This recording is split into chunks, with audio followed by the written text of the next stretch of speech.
Les taux de ces livrets bancaires baissent à partir de février 2025. Et février 2025, c'est aujourd'hui, donc ça a déjà baissé. Alors les livrets bancaires, c'est très bien pour ton épargne de précaution. Et c'est vraiment le début de la construction de ton investissement. Si tu n'as pas d'épargne de précaution, commence déjà par ça, après tu investiras. Les 3 livrets sur lesquels tu pourrais te positionner, avant tout, c'est le livret A. Il est nominatif, tu peux en ouvrir qu'un seul. Le plafond est de 22 950 €.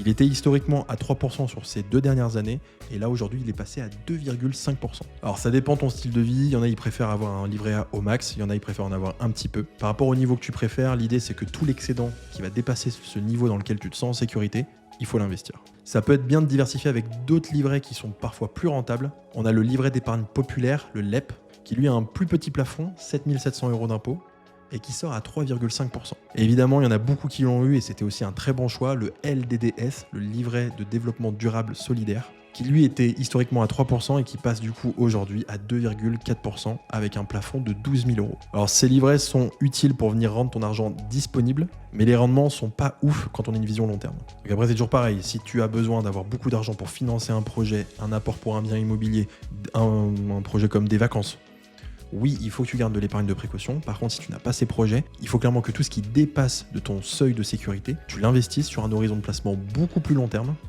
Et donc là, tu auras un meilleur rendement et une meilleure gestion de ton risque. Alors maintenant, sur quoi investir? Le plus simple, le financier. C'est très facile à mettre en place.